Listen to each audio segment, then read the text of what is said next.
my name is Derek Rodriguez, and I'll be making a video over chapter 19, class assignment number 18, and on the book Essentials of Strength Training and Conditioning, and I'll be talking about pretty much on agility, speed, agility, quickness, rate of force, and then what else? Let me see.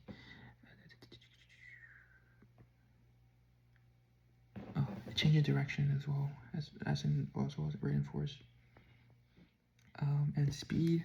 For beginning this one, it's going to be speed, and essentially speed is how fast you can cover like a surface area in a single direction. I know like the physics term is like speed without it's distance without magnitude, but this is not, I guess. But I think that's that, because velocity is speed with this displacement. Well, anyways,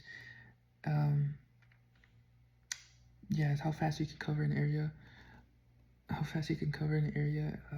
a certain amount of time, like 100-yard dash, trying to score a goal for a soccer goal, trying to catch a 70-yard pass from a football player, QB, and essentially you can work on these with endurance training, resistance training, plyometrics, using good running technique, other methods of that. For the second one, it's gonna be change in direction. This is kind of different, I think, from agility, because on agility you're relying on an opponent's move to counteract that, as opposed to change direction is something you already know you're gonna do.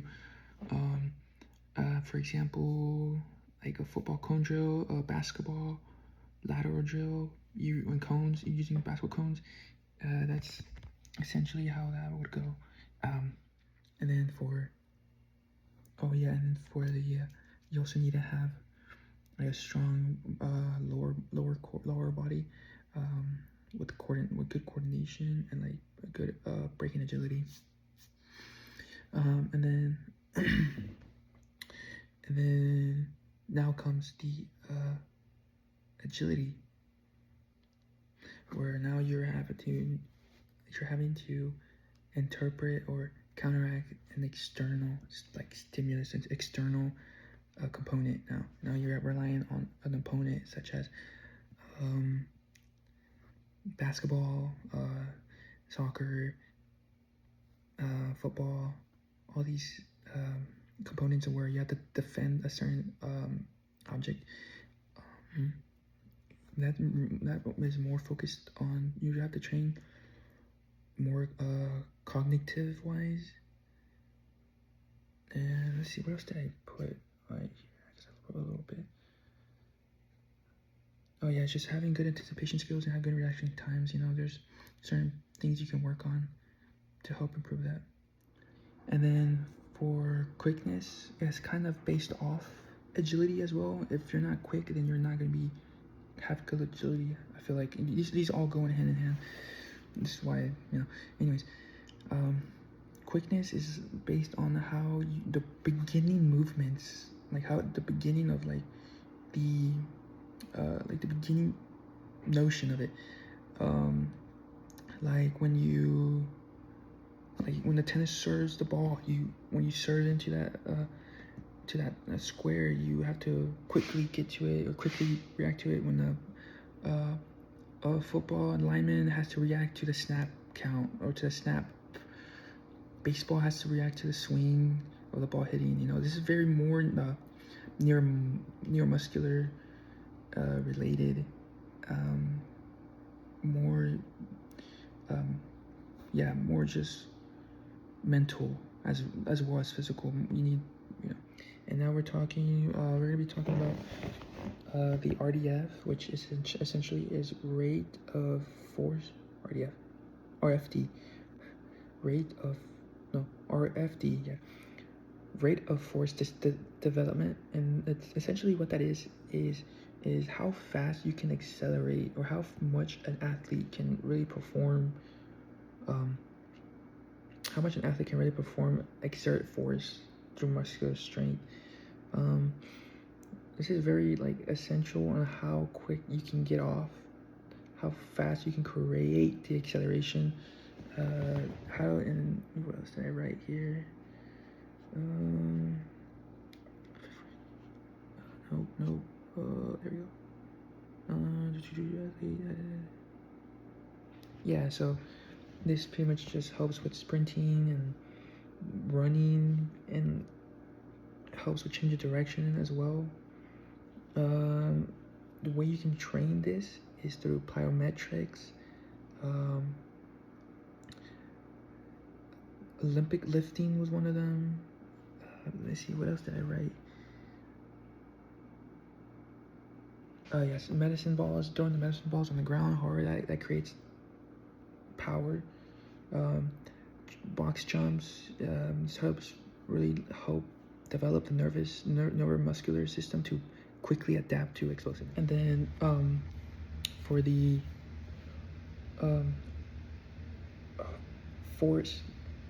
rate of force development and change of direction or change of movement,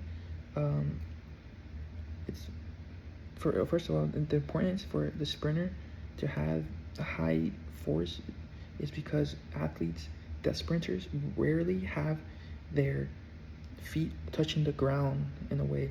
So if you're in the air for the most of the time, you need to create like the bounciness to it, so you can create that force. If that makes sense, you have to create that force to be